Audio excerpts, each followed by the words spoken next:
नमामि तव दास दास म्हणता माते कशाचे भय रामा जाईन ज्या स्थळी सुख घना होईल तेथे जय रामाया भुवनात्रयी तुझ विणा नाही दुजा तारक रामा तू सकलार्थ पूर्ण करीशी तू तात मी बालक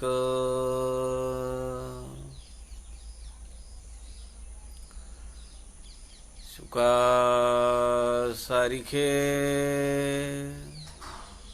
पूर्ण वैराग्य जाचे वसिष्ठापरी ज्ञान योगेश्वराचे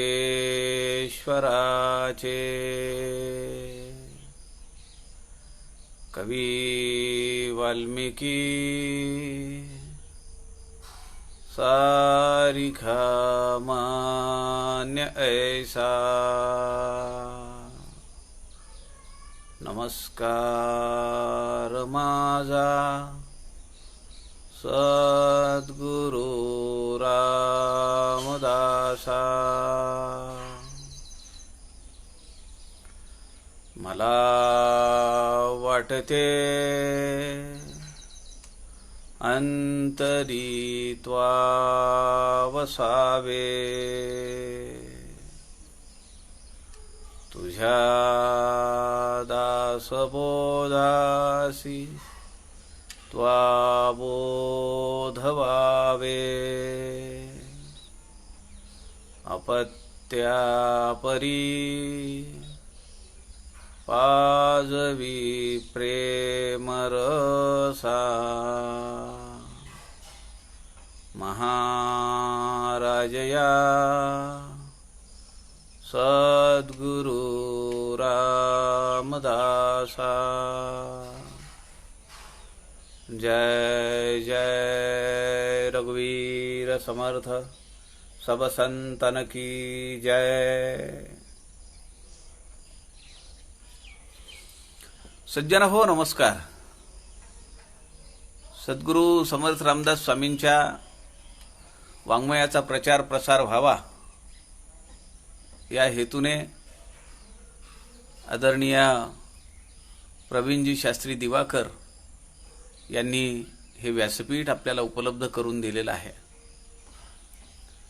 संत समागम फेसबुक लाईव्ह पेज या माध्यमाद्वारे आपण सध्या समर्थ रामदास स्वामींनी आपले प्रथम शिष्य उद्धव स्वामींना केलेला उपदेश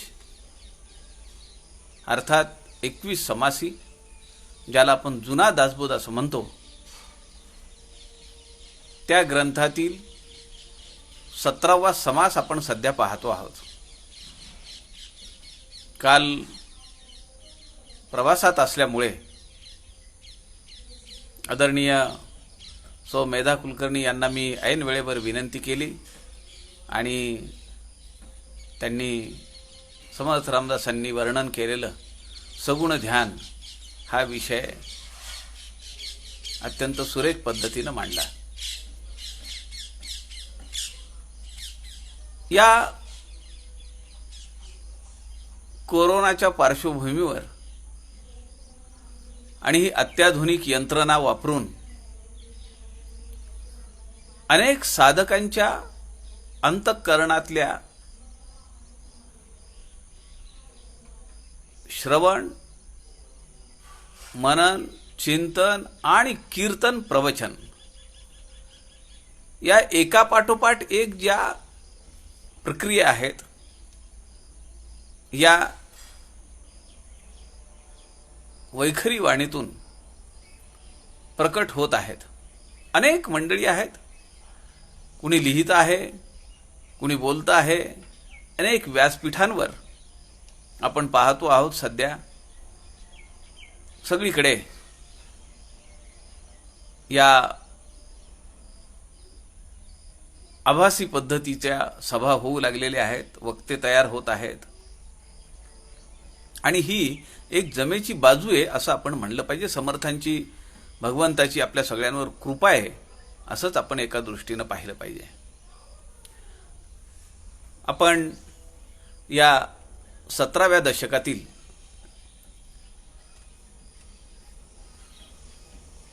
परवा 50व्या ओवीपासून विवेचन चालू केलं होतं आणि समर्थ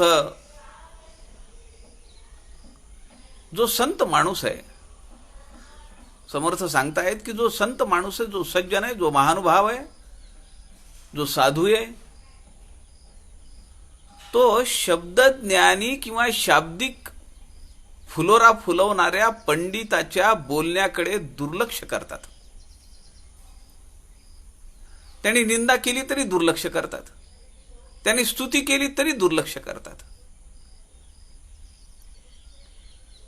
स्तुती आणि निंदा ही अनेक जणांना त्यांच्या जीवनामध्ये भोगावी लागलेली आहे. आपल्याला माहिती आहे,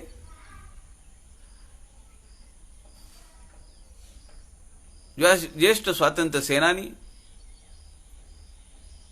लोकमान्य बाळ गंगाधर टिळकांना सुद्धा अशा प्रकरणामध्ये गोवल्या गेलं, खटला चालला.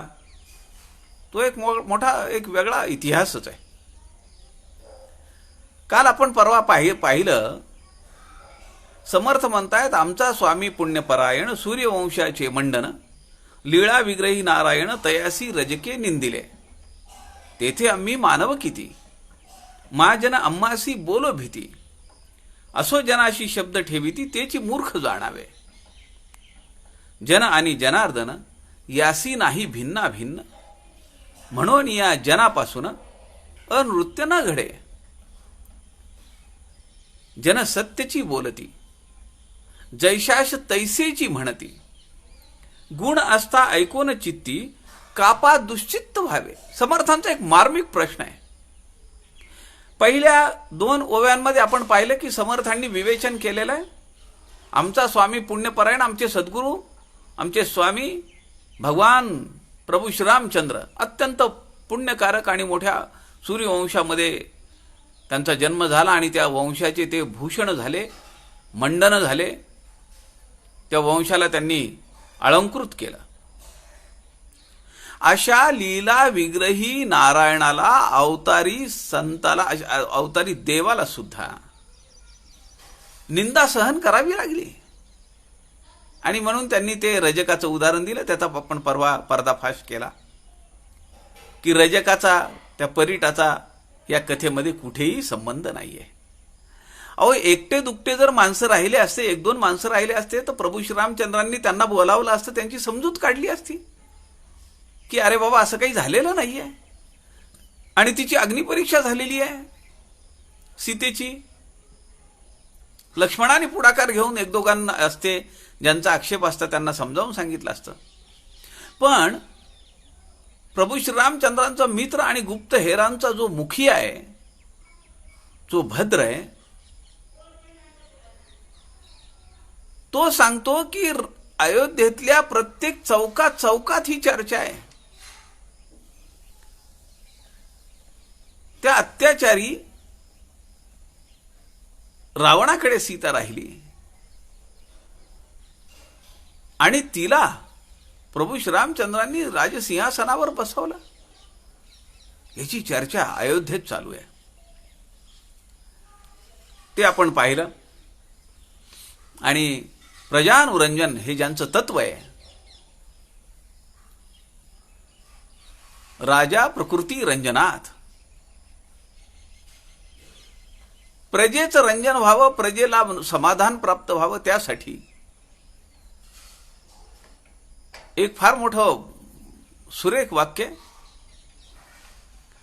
उपभोग शून्य स्वामी. राजा कसा असतो?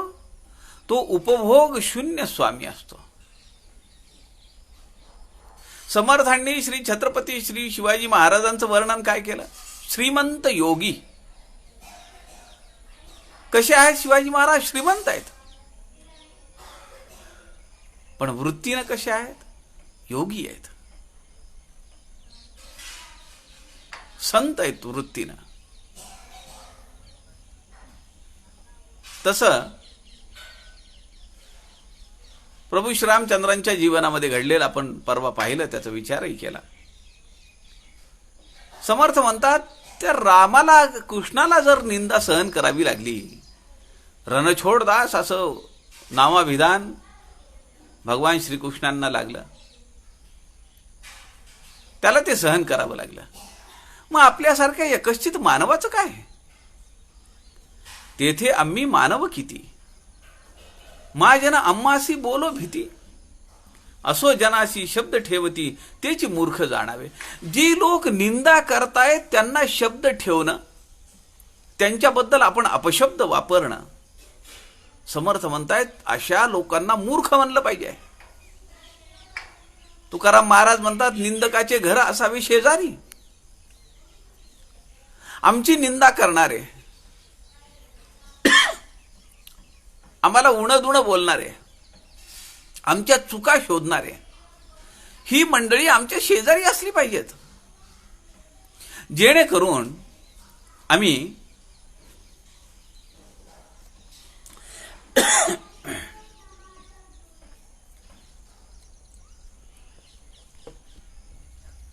आमचं आचरण सुधारता येईल.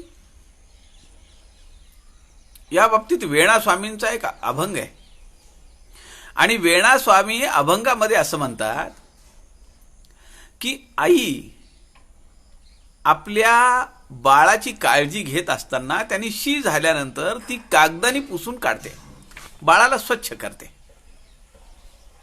त्याची शी ती कागदाने पुसून काढते. आम्ही शुद्ध व्हावं, आम्ही चारित्र्य संपन्न व्हावं म्हणून आमच्या शेजारी जे निंदक आहेत, आमची शुद्धता ते त्यांच्या जिभेने करतात, असा भाव समर्थ शिष्या, मोठा अधिकार असलेल्या, की ज्या केवळ एकमेव शिष्य आहेत, ज्यांना उभा राहून कीर्तन करण्याचा अधिकार आहे, त्यांचा अभंग आहे हा. आमचे निंदक आमच्या शुद्धतेसाठी जिभेने आमची शुद्धता ते करतात, असा त्या अभंगाचा भाव आहे. समर्थ म्हणताय, जन आणि जनार्दन यासी नाही भिन्ना भिन्न. जनार्दन म्हणजे काय? आपल्याला जनार्दन म्हणले की भगवंताची मूर्तीच डोळ्यासमोर येते.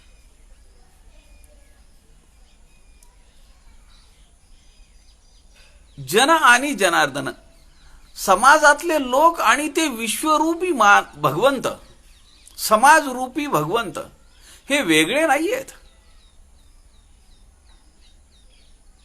जनार्दन असे विश्वी, त्याची पूजा करीत जावी, कोणेतरी तोषवावी आपुली काया. समर्थ नव्या दासबोधामध्ये सांगतात. या समाजामध्ये तो भगवंत नटलेला आहे. जनार्दन असे विश्वी, त्याची पूजा करीत जावी. त्याची पूजा करीत जायची म्हणजे जिथं खूप लोक जमलेले आहेत, मोठा गोंधळ जमलेला आहे, तिथं जाऊन हळद कुंकू टाकायचंय का? असं नाहीये. त्याची पूजा करीत जावी म्हणजे त्याला समाधान प्राप्त करून द्यावं. तो कुठं अडला असेल, नडला असेल, त्याला काही गरज असेल, मदत लागत असेल, तर ती आपण केली पाहिजे. यथाशक्ती आपण मदत केली पाहिजे. आणि जर ते भगवंताचं स्वरूप असेल तर जास्तीत जास्त आपल्याला जेवढं शक्य आहे तेवढी आपण मदत केली पाहिजे. समर्थ म्हणतात, समाज आणि भगवंत हे वेगळे नाहीयेत. 350 वर्षापूर्वी एवढी व्यापक भावना समाज शरण वृत्तीनं जगणाऱ्या माणसाला समर्थ रामदास देत आहेत. हा क्रांतिकारी विचार आहे 350 वर्षापूर्वीचा.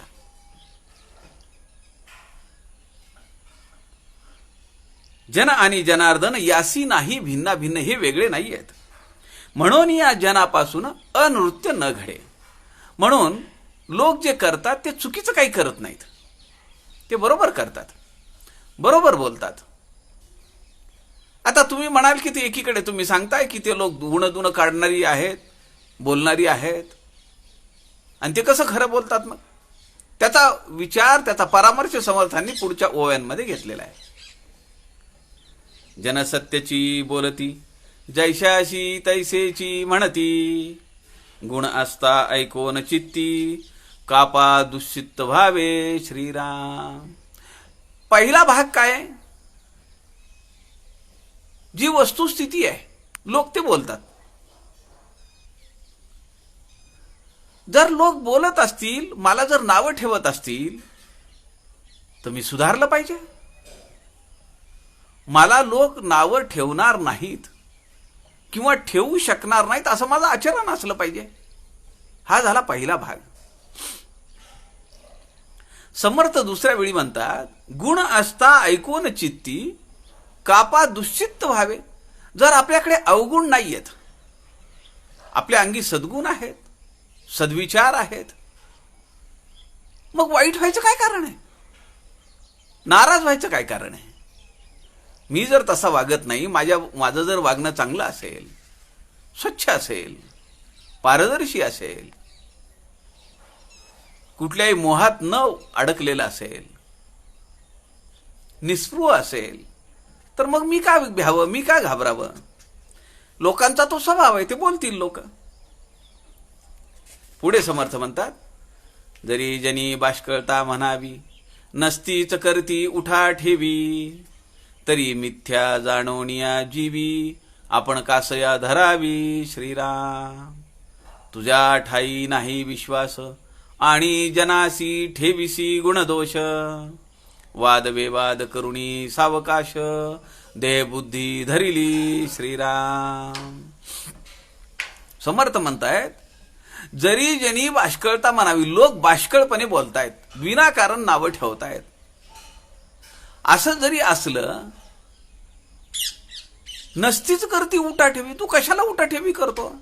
कशाला वाईट मानून घेतो? करू दे ना, त्यांना काय बोलायचं ते बोलू दे. तरी मिथ्या जाणवणिया जीवी, आपण कासया धरावी. अरे हे सगळं काहीतरी बोलायचं म्हणून बोलतायत ते. कुणाच्या तोंडाला हात लावणार आपण? समर्थ म्हणतायत, आपण कासया धरावी. आपल्या अंगाला का लावून घ्यावं ते? खूप वर्षाखालची गोष्ट आहे. 25-1 वर्ष झाले असतील. मी खेड्यामध्ये गेलो, आमचं एक नातेवाईकाचं दुकान होतं. मी त्या दुकानावर त्यांच्याकडे गेलो, त्यांच्यासोबत बोलत बसलो. 2 बेवडे आले. संध्याकाळची वेळ होती, लावलेली होती. आले आणि ते म्हणाले, हे द्या, ते द्या, सामान द्या. ते आमचे नातेवाईक जे होते, दुकानदार, ते म्हणाले, अगोदरचेच पैसे दिले नाही म्हणले तू. म्हणला, देऊ की काय, पळून चाललो का, असं तसं. ते म्हणले, तुला 10 रुपयाला पैसे आहेत आणि माझे का नाही देत तू पैसे? तेव्हा तो लागला अदवा तद्वा बोलायला. मग 2-3 माणसं आले, त्यांना घेऊन गेले. चल बाजूला हो म्हणले, असं आहे तसं आहे. त्यांना माहिती होतं. त्यातला एक माणूस म्हणाला, कशाला ऐकून घेता, मला उठून 2 लगावून द्यायचे त्याला. ते नातेवाईक जे माझं एक वाक्य बोलले, ते मला अजून स्मरणात आहे. ते म्हणाले, मी ते शिव्या त्याच्या घेतल्याच नाहीत. मी घेतल्या तर मला वाईट वाटेल.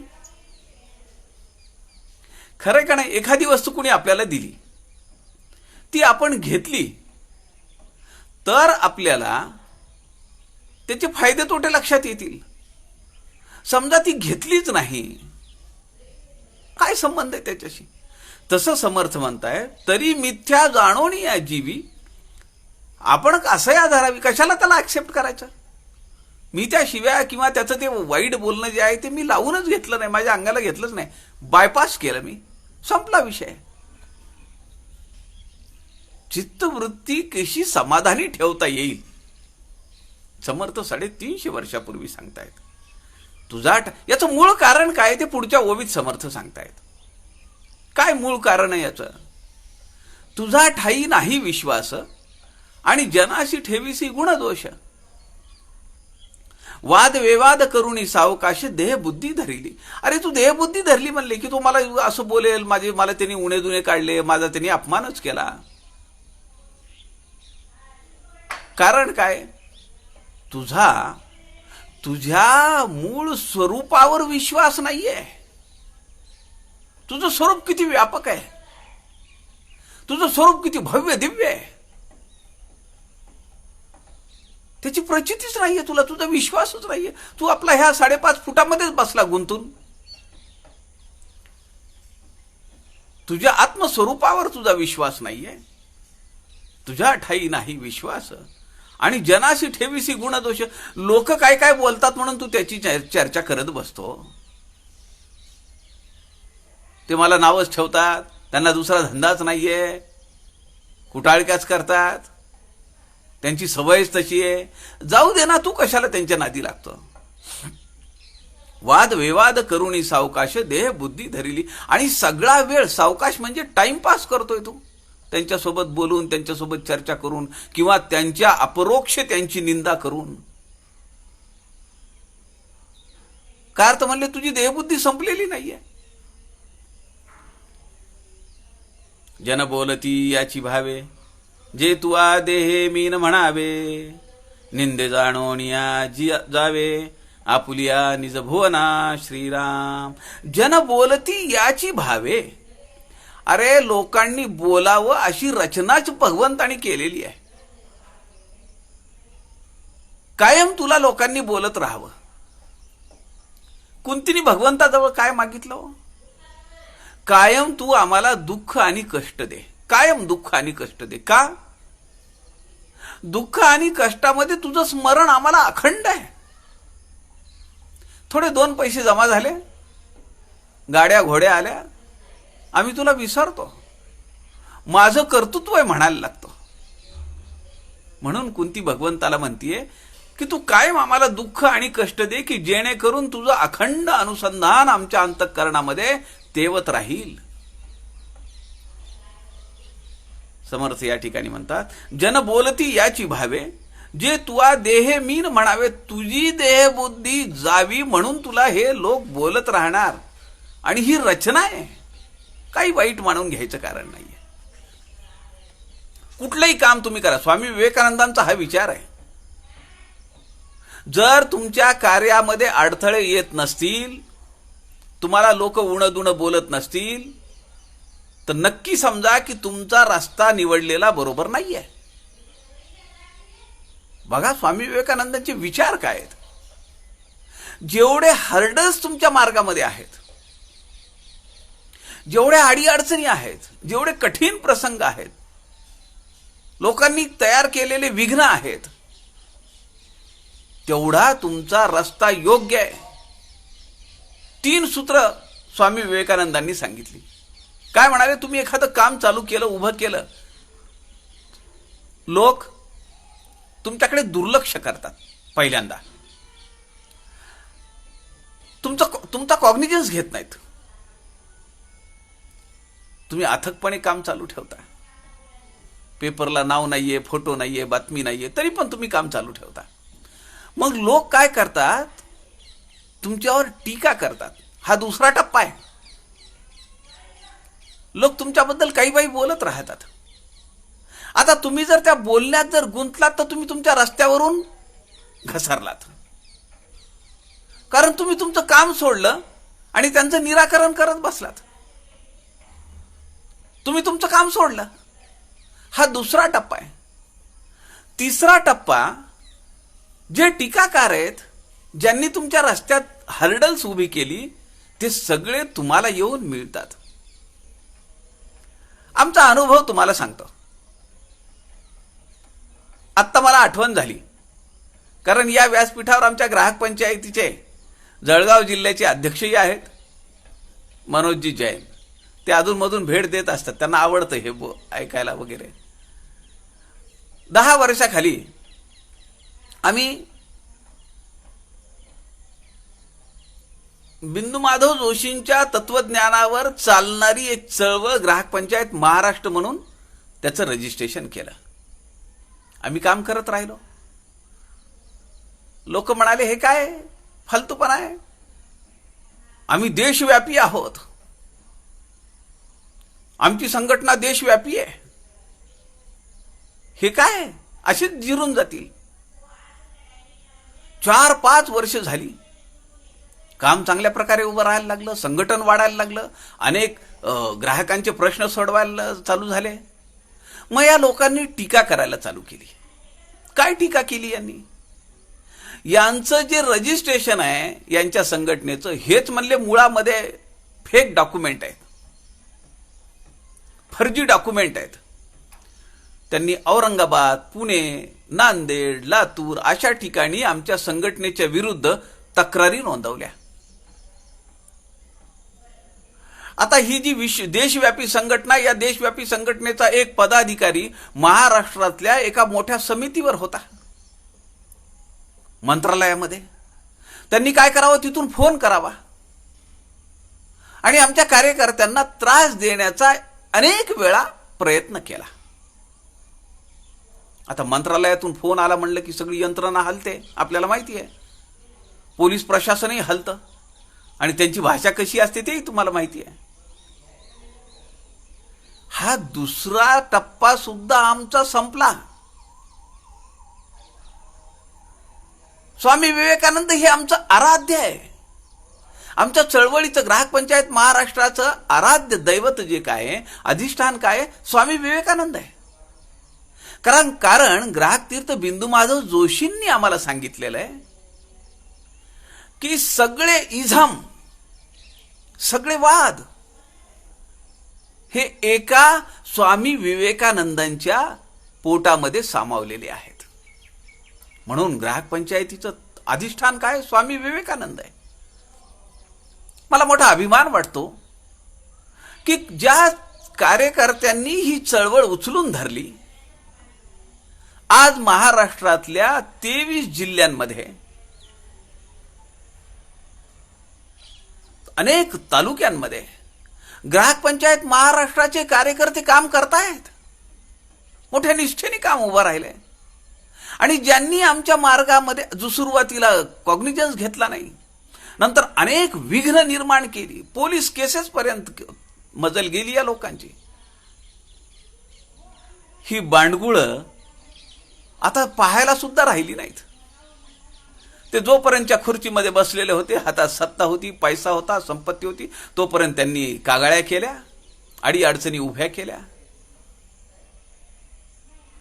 पण आमचा कार्यकर्ता ठाम निष्ठेने, साधना का पथ कठीण है, साधना का पथ कठीण है, या निष्ठेने, या निश्चयाने आपल्या रस्त्यावर चालत राहिला. ज्यांनी ज्यांनी हर्डल्स उभी केली ते सगळे आज पाहायला सुद्धा शिल्लक राहिले नाहीत. त्यांचं अस्तित्व शून्य झालंय. आज एकही, या चातुर्मासातला एकही रविवार असा गेला नाही ग्राहक पंचायत महाराष्ट्राने सामाजिक चातुर्मास नावाची संकल्पना या महाराष्ट्रामध्ये राबवली आहे. अनेक कार्यकर्ते, अनेक प्रशासनातले अधिकारी, वेगवेगळे विषय आहेत.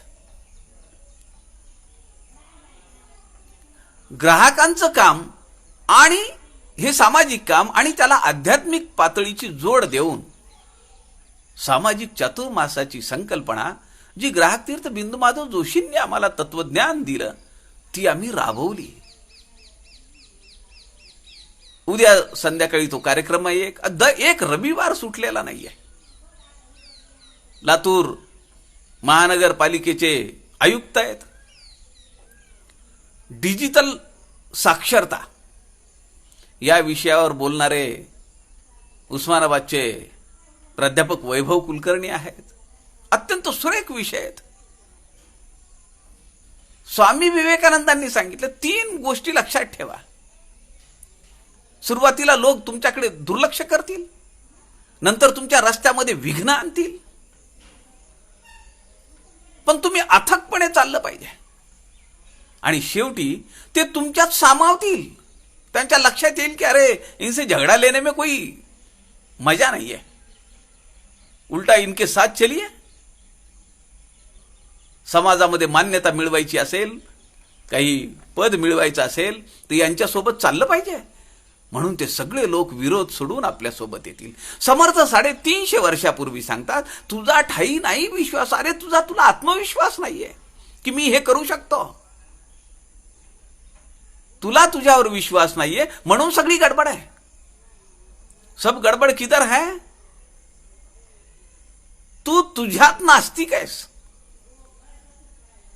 तुझ्या आत्मस्वरूपावर विश्वास नाहीये म्हणून ही गडबड आहे. तुझा ठाई नाही विश्वास आणि जनासी ठेविसी गुणदोष. लोकांना दोष देण्यात काय अर्थ आहे? आपल्याला माहिती आहे की ही रचना आहेच आहे तशी. कशासाठी आहे? मला तयार करण्यासाठी आहे, आपल्या संघटनेला तयार करण्यासाठी आहे. लोक त्रास देतील, पोलीस केस करतील, कोर्टात केस करतील, काय पेपरमध्ये लिहितील. ह्याच्यातून होईल काय? आपले लोक तयार होतील, आपली संघटना वरचेवर मजबूत होत राहील. ही रचना आहे भगवंतांनी निर्माण केलेली. वाद विवाद करुणी सावकाश देहबुद्धी धरिली.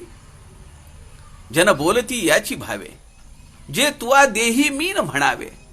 का बोलतील लोक? कारण तू देहबुद्धीत अडकू नकोस. मला यांनी त्रास दिला. कसं आहे मी तुम्हाला सांगतो, समर्थ हे उच्च पातळीवरचे संत आहेत. सगळ्या संतांची भूमिका सारखी आहे.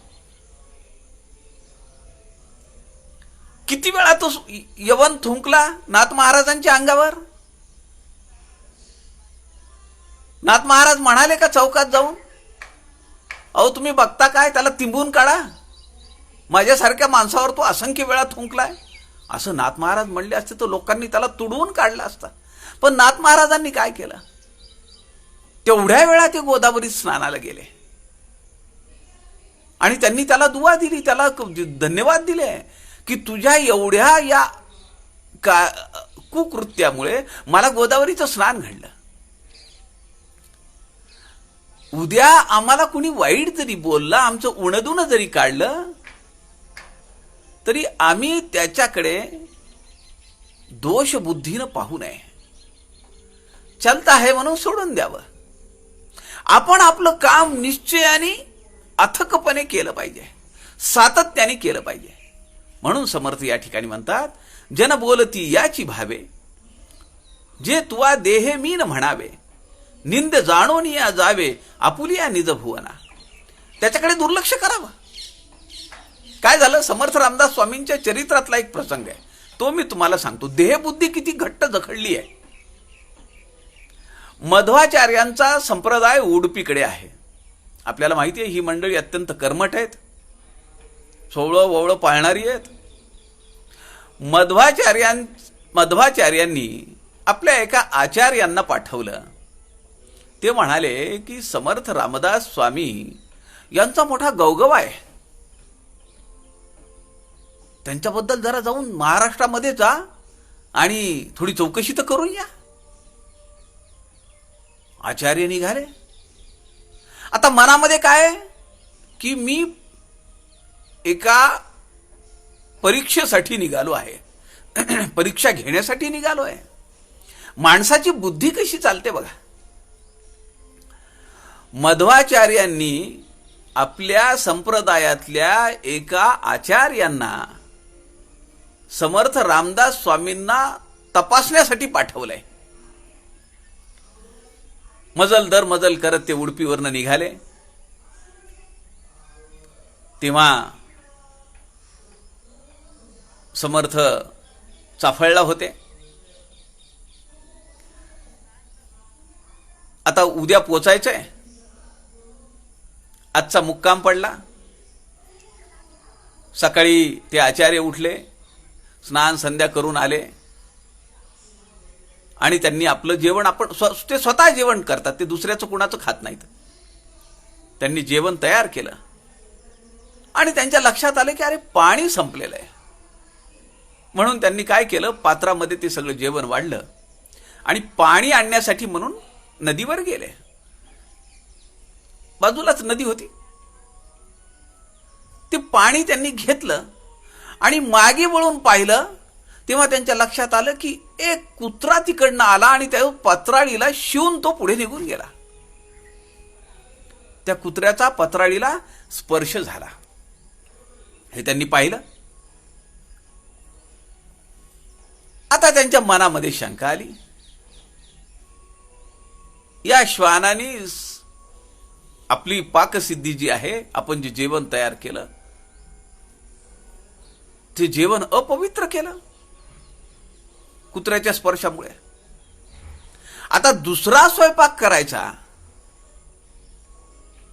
वेळ जाईल, पोटात भूक लागलेली आहे. त्यांनी इकडे तिकडे पाहिलं, कुणी नव्हतं तिकडे. त्यांना वाटलं ठीक आहे, जाऊ दे, कुणी पाहिलं तर नाही आपल्याला. ते आले, त्यांनी प्रोक्षण केलं, विष्णू तीर्थ म्हणून ते सगळं त्या अन्नावर शिंपडलं, भोजन केलं आणि ते समर्थांकडे आले. समर्थ रामदास स्वामींकडे आल्यानंतर समर्थ म्हणाले, आजचा मुक्काम करा, उद्या आपण बोलू. त्या दिवशीचा मुक्काम झाला. दुसऱ्या दिवशी ते म्हणाले, आता जेवण करायचंय आणि मग आपण बोलूया म्हणले. तर ते आचार्य म्हणाले, मी काही दुसऱ्याच्या पारान्न खात नाही, दुसऱ्याने शिजवलेलं अन्न मी खात नाही, आमचा संप्रदाय आहे तसा, आम्ही स्वतः शिजवतो अन्न आणि तेच खातो. रामदास स्वामी म्हणाले, अरे ठीक आहे. त्यांनी आपल्या शिष्यांना सांगितलं, यांना ती सगळा शिधा द्या म्हणले, त्यांची पाकसिद्धी त्यांना करू द्या. त्या आचार्यांनी आपलं जेवण तयार केलं. ते पान मांडून बसले, सगळे शिष्य बसलेले आहेत एका बाजूला. रामदास स्वामींनी सांगितलं, सगळं वाढण वाढा, पण तूप वाढायचं काम मी करीन म्हणाले. त्यांनी तुपाचं भांड घेतलं, द्रोण घेतला आणि सगळ्यांच्या पात्रावर, सगळ्यांच्या पानावर तूप घालत आले. ते तूप म्हणजे आज्य, ते पवित्र आहे. ते सगळीकडे वाढत असताना मध्वाचार्यांचा जो शिष्य होता, त्या शिष्याच्याही पानावर त्यांनी ते तूप घातलं. बरं, त्यांनी काही स्पर्श केलेला नाहीये, ते तूप घातलं मात्र, आणि तो शिष्य लागला ओरडायला. तो म्हणाला, अहो काय केलं तुम्ही, हे माझं सगळं अन्न म्हणणारे अपवित्र केलं. मी एवढे कष्ट घेऊन मी आत्ती सगळं अन्न शिजवलं मी, आणि मी जेवायला बसायचं म्हणल्याबरोबर तुम्ही त्याच्यावर तूप घातलं, तुम्ही तूप घातलं, मग माझं अन्न सगळं बाटलं म्हणाले. समर्थ म्हणाले, का, मी काही तुमच्या पानाला लागलेलो नाही. ते म्हणले, पण तुम्ही तूप घातलं ना वरून. आता समर्थांनी काय केलं, ते तुपाचं भांड ठेवलं खाली आणि समर्थ लागले जोर जोरात रडायला. म्हणाले, काय माझं दुष्कर, मी किती पापी आहे. सगळे शिष्य धावत आले. ते म्हणाले, स्वामी अहो तुम्ही का वाईट वाटून घेता, आपण परत त्यांना शिधा देऊया आणि परत ते स्वयंपाक करतील, परत जेवण करतील. समर्थ म्हणाले, विषय तो नाही आहे. म्हणाले, मी माणूस आहे, मी एवढा भक्त आहे भगवंताचा, रामाचा भक्त आहे मी म्हणतो, हनुमंताचा भक्त आहे मी म्हणतो. म्हणले, मी वरून तूप घातलं तर यांना बाटलं, मी तर कुत्र्यापेक्षा हीन झालो. शिष्यांच्या लक्षात येईना की समर्थ असं का म्हणतायत की मी कुत्र्यांपेक्षा हीन झालो, कुत्र्यांपेक्षा. एकदा नाही 4-4 वेळा म्हणायला लागले आणि जोरात आवाज काढून रडायला लागले. शिष्यांच्या काही लक्षात येईना, पण तो जो आचार्य होता त्याच्या लक्षात आलं, ओ स्वामी जी क्या बोल रहे हैं, मी तो कुत्र्यापेक्षा हीन झालो. म्हणजे समर्थांनी अंतर्ज्ञानाने हे ओळखलं की काल माझ्या पानाला कुत्रा शिवून गेला, ते अन्न मी विष्णुतीर्थ टाकून त्यावर पाणी प्रोक्षण करून मी अन्न सेवन केलं, आणि आज वरून घातलेलं तूप एका भक्तानी, आणि ते अन्न मी आज नाकारतोय. त्याच्या लक्षात आलं आणि त्यांनी लगोलग पाय धरले समर्थांचे. तो म्हणाला, मी ओळखायला तुम्हाला उशीर केला. आपण स्वामी, आपण खरोखर रामाचे भक्त आहात. आणि मग समर्थांनी त्यांच्या पाठीवरनं हात फिरवला. सगळ्या शिष्यांच्या लक्षात आलं की देह बुद्धी जिथं आहे, मी मोठा, माझा संप्रदाय मोठा, माझं तत्वज्ञान मोठं, माझी संघटना मोठी, मी सांगतो ते खरं, आम्ही जे बोलतो ते खरं, आम्ही जे करतो तेच खरं, हा जो भाव आहे दॅट इज व्हेरी डेंजरस. आमचं मन किती व्यापक असलं पाहिजे, आमची तत्व किती व्यापक असली पाहिजे, आमची कार्यप्रणाली किती व्यापक असली पाहिजे. परम अन्याय करूनी आला आणि भावे साष्टांग नमस्कार घातला. समर्थ रामदास काय म्हणतात वंदन भक्तीमध्ये? श्रेष्ठांनी त्याला क्षमा केली पाहिजे. आम्ही जर साध्या साध्या गोष्टी आमच्या मनामध्ये अडवून ठेवल्या, तो मला असं बोलला का, ठीक आहे बघून घेतो मी त्याला. तो मला असं म्हणला का, ठीक आहे करतो मी त्याची बरोबर विल्हेवाट लावतो बरोबर, असा भाव आपण आपल्या मनामध्ये ठेवता उपयोगी नाहीये. म्हणून समर्थ म्हणतात, जन बोलती याची भावे, जे तुवा देहे मीन मानावे. तू फक्त तुझ्या पुरता संकुचित विचार नको करू. तुझा स्वार्थ व्यापक असला पाहिजे, माऊलींसारखा स्वार्थ असला पाहिजे. पसायदान कुणासाठी मागितले माऊलींनी? अहो, एवढ्या लहान वयामध्ये लोकांनी माधुकरी देऊ नये, त्या माधुकरीमध्ये वाळू घालावी, उणदुणं बोलावं, ढकलून द्यावं घरातून, वाईट साईड बोलावं, जगण्याच्या लायकीचे नाहीयेत म्हणून म्हणावं, जीव द्या म्हणून म्हणावं.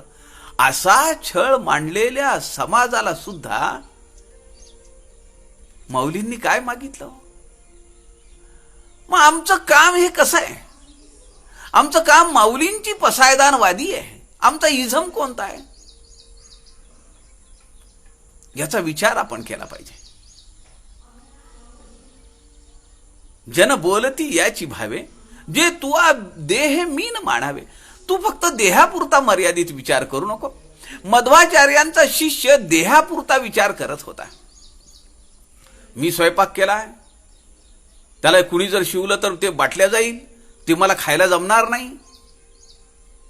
कुत्र्याने शिवलेलं तुला अन्न चालतंय आणि समर्थांनी वरून घातलेलं पानावर तूप ते तुला चालत नाहीये. समर्थांनी त्याची डोळे उघाडणी केली. निंद जाणोनिया जीवे, निंद जाणोनिया जावे, आपुलिया निज भुवना. तो निंद बोलतोय का? या दोन गोष्टी आहेत. त्यांनी निंदा केली आहे का? नंबर एक, ते सोडून द्या. दुसरी गोष्ट अशी आहे, ज्याने मला बोललं त्याचं कर्तृत्व निंद, त्याचं कार्य निंदाजनक आहे, ते सोडून द्या. जाणून या, हे जाणलं पाहिजे, लक्षात घेतलं पाहिजे. निंदे जाणून या जावे, आपुलिया निज भुवना. माझं निज भुवन कोणतं आहे? माझं निज स्वरूप काय? माझं आत्मस्वरूप काय? अहम ब्रह्मास्मी, अयम आत्मा ब्रह्म, प्रज्ञानम ब्रह्म, अहम ब्रह्मास्मी. माझं स्वरूप ते परब्रह्म स्वरूप हे माझं आहे. मी अशा छोट्या छोट्या गोष्टीत का अडकावं? म्हणून समर्थ म्हणतात, निंद जाणून, ते सगळं निंदे आहे, गौण आहे, अर्थ नाहीये त्याला काही. ते जाणायचं, समजून घ्यायचं आणि तिकडे दुर्लक्ष करून जावे आपुलिया निज भुवना. आम्ही आमचं काम करत राहिलं पाहिजे. मी माझं वैयक्तिक, माझ्या आयुष्यात माझ्या वाट्याला आलेलं विहित कर्म मी केलं पाहिजे. माझ्या संघटनेचं काम मी ते चालवलं पाहिजे. समर्थ पुढे म्हणतात, आणि आमुची ही आज्ञा ऐसी, जे तुवा नातळावे देह बुद्धीसी, ऐकत असता तुझा मानसी, नाना विकल्प उठती श्रीराम. समर्थ म्हणतात, अरे माझी तर तुला आज्ञा आहे स्पष्ट, माझं तुला सांगणं आहे. तुझ्या चित्ताला देहबुद्धीचा स्पर्श होता कामा नये. मी म्हणजे मी आहो, मी म्हणजे मोठं शिक्षण झालेलं आहे, या संघटनेचा पदाधिकारी आहे, या घरामध्ये मी मूळ पुरुष आहे, माझं सगळ्यांनी ऐकलं पाहिजे, हा भाव तुझ्या मनामध्ये ठेवू नको. एक ॲडमिनिस्ट्रेशनचा भाग आहे, व्यवस्थापनाचा भाग आहे, तिथं तुला ज्या करेक्टिव्ह ॲक्शन घ्यायच्या त्या घ्याव्या लागतील, पण त्याचा वैयक्तिक पातळीवर आपण त्याचा इफेक्ट नाही येऊ दिला पाहिजे. ऐकत असता तुझा मानसी नाना विकल्प उठती. तुझ्या मनामध्ये मी जे तुला सांगतो हे ऐकत असताना अनेक विकल्प उठतील. तो असं बोलला, तो तसं बोलला, तो तसा वागला. समर्थ म्हणतात तुझ्या मनामध्ये जे जे संशय निर्माण होतात त्याकडे तू दुर्लक्ष कर. रामकृष्णादिकांना सुद्धा निंदेतून जावं लागलं. मग तुझ्यासारख्या माझ्यासारख्या एकश्चित मानवाची काय कथा आहे? समर्थ रामदास स्वामींवर लिहिणारे किती पुस्तक आहेत. आमच्या ग्राहक योगायोग आहे आज आमच्या ग्राहक पंचायतीचे नाशिक विभागाचे सहसंघटक ॲडव्होकेट सुरेंद्र सोनवणे आज ऐकायला या ठिकाणी आलेले आहेत.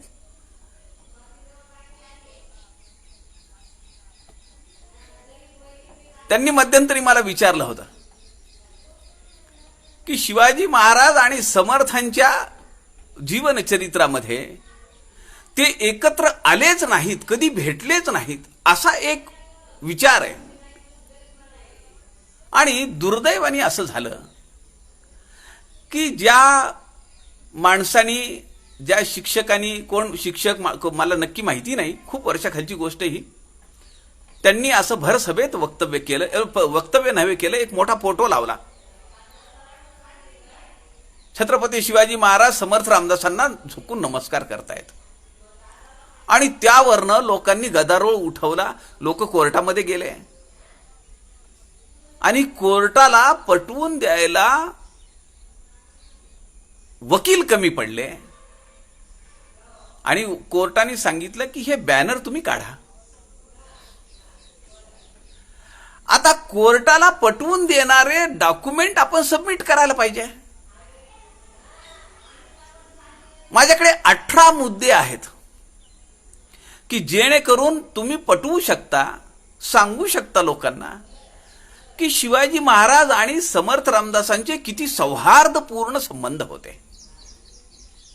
तुकाराम महाराज आणि शिवाजी महाराज हे समकालीन आहेत, पण शिवाजी महाराजांपेक्षा 22 वर्षांनी समर्थ रामदास हे मोठे आहेत. 1645-46च्या दरम्यान स्वराज्याची मुहूर्तमेढ कसब्यामध्ये, पुण्यामध्ये रोवली शिवाजी महाराजांनी, बाल शिवाजी राजांनी. आणि आपल्याला माहिती आहे तुकाराम महाराजांनी सदैव वैकुंठ गमन केलं 1650ला. आपल्या लक्षात आलं पाहिजे 1645-46च्या दरम्यान बाल शिवाजी राजांनी कसब्यामध्ये सुवर्ण नांगर चालवला, स्वराज्याची मुहूर्तमेढ रोवली. त्यानंतर केवळ 4 वर्षानंतर तुकाराम महाराज सदैव वैकुंठाला गेले. अहो, या 4 वर्षामध्ये किती भेटी झाल्या, ते त्यांचे गुरु कसे, हा एक विचार करण्यात आपण जरा थोडं कॉमन सेन्स वापरला पाहिजे. एवढ्या कमी वयामध्ये तुकाराम महाराज गेलेले आहेत. 1650ला तुकाराम महाराज गेले, 1680-82ला समर्थ गेलेले आहेत. आणि समर्थ मुळातच शिवाजी महाराजांपेक्षा 22 वर्षांनी मोठे आहेत. अहो, एवढंच नव्हे तर शहाजी महाराजांची समर्थांची भेट झालेली आहे टाकळीला. याला काही अर्थ नाहीये का? याला काही धागेदोरे नाहीयेत का? प्रत्येक देवस्थानाला शिवाजी महाराजांकडनं जमीन दान करण्यात आलेली आहे. प्रत्येक, आज चाफळला समर्थ स्थापित श्रीराम मंदिर ज्या ठिकाणी आहे त्या ठिकाणी किती जमीन दिलेली आहे शिवाजी महाराजांनी. अहो, मला शिवाजी महाराजांच्या जीवनात एक असा प्रसंग सांगा. शिवाजी महाराजांकडे 360 किल्ले होते. 360.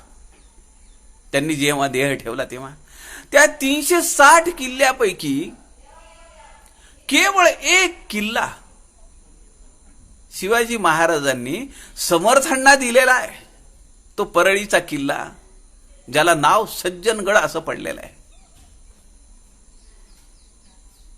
कशाचा संबंध?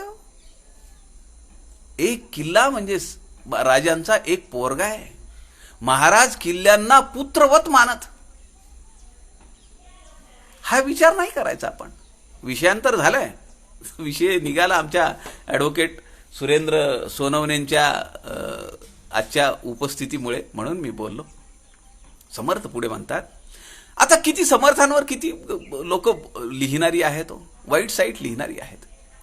नानासाहेब देवांना एकाने विचारलं, बैठक आपल्याला माहिती आहे, आज महाराष्ट्रामध्ये, महाराष्ट्रच नव्हे, गुजरात, आंध्र प्रदेश, कर्नाटक, अनेक राज्यांमध्ये बैठक चालते. समर्थ रामदासांच्या दासबोधावर निरूपण करणारी ही सगळी मंडळी एकत्र येतात आणि किती कमिटेड आहेत. समजा बैठक गच्चीवर चालू आहे, गच्च भरली आहे, तर लोक पायऱ्यांवर बसतात, कारण बैठकीची वेळ ठरलेली आहे. आणि मी माझ्या आयुष्यातला तो 1 तास बैठकीसाठी काढलेला आहे. मला ऐकत नसलं तरी चालेल, पण मी त्या पायऱ्यांवर बसून राहीन. एवढे कमिटेड लोक आहेत. आबा पाटील होते, RR पाटील गृहमंत्री, त्यांचं स्टेटमेंट आहे. ते म्हणाले, माझ्या आयुष्यामध्ये एवढं शिस्तबद्ध आणि एवढ्या विराट समुदायाचं आयोजन मी पहिल्यांदा पाहतोय. किती लाख लोक होते? 2-2.5 लाख लोक पुण्याच्या जवळ. सगळी बैठकीतली साधक मंडळी.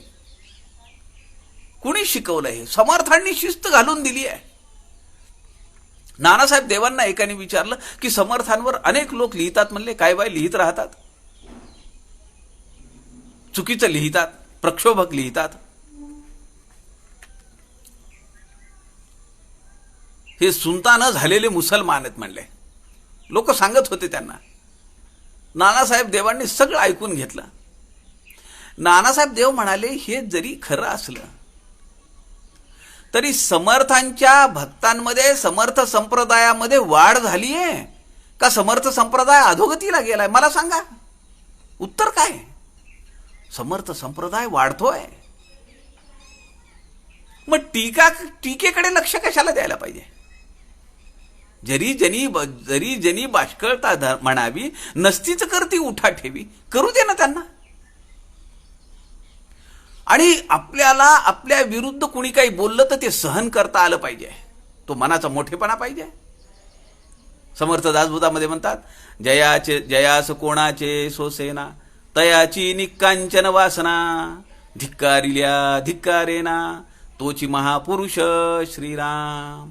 मिथ्या शरीर निंदले तरी याचे काय गेले, ज्ञात्यासी आणि जिंतिले देह बुद्धीने श्रीराम. उदंड धिक्कारून बोलती तरी चळो नेदावी शांती, दुर्जनास मिळवून जाती, धन्य ते साधू श्रीराम. जयास कोणाचे सोसेना, तयाची निकांचन वासना. कुठली कामना नाही, कुठली अपेक्षा नाहीये. धिक्कारिल्या धिक्कारेना, तोची महापुरुष. अधिकारी कुणाला म्हणावं? ज्याचा धिक्कार होत नाही तो अधिकारी आहे. आमच्याकडे अधिकारी म्हणला का त्याला तर मान सन्मान, त्याचा अपमान फार मोठं तो प्रस्त लागतं. अधिकारी शब्दाचा अर्थ काय? ज्याचा काही केल्या धिक्कार होत नाही तो अधिकारी आहे. मिथ्या शरीर निंदिले, अरे हे शरीरच नाशिवंत आहे, त्याला कुणी निंदा केली काय, अपमान केला काय, उणदुणं बोललं काय, तरी याचे काय केले. ज्ञात्यासी आणि जिंतिले देहबुद्धीने. ज्ञानी आहे परंतु देहबुद्धी त्याच्या अंतःकरणात तयार झाली. माझा भाव, माझं शरीर, माझं कुटुंब, हा भाव तयार झाला की त्याला विषयांनी जिंकलं, तो त्याचा राहत नाही. उदंड धिक्कारून बोलती. खूप लोक धिक्कार करतात, वाईट साईड बोलतात, तरी चळो नेदावी शांती. आम्ही आमची शांतता ढळली नाही पाहिजे. आम्ही आमच्या अथकपणे आमच्या रस्त्यावर चाललेलं पाहिजे. अथकपणे सातत्याने आम्ही आमचं काम करत राहिलं पाहिजे. तरी चळो नेदावी शांती, दुर्जनास मिळवून जाती, धन्य ते साधू. समर्थ रामदास स्वामींनी असा एक समाज महंताच्या रूपाने निर्माण करण्याचा प्रयत्न या जुना दासबोध आपल्या उद्धव स्वामींना सांगताना या 17व्या समासामध्ये केला आहे. पुढे समर्थ अजून काय उपदेश करतात त्याचा विचार उद्या दुपारी 3च्या सत्रामध्ये आपण करूया. आपल्या सगळ्यांच्या हृदयस्थ परमेश्वराला वंदन करतो. झालेली सेवा समर्थ रामदास स्वामींच्या चरणी अर्पण करतो. जय जय रघुवीर समर्थ.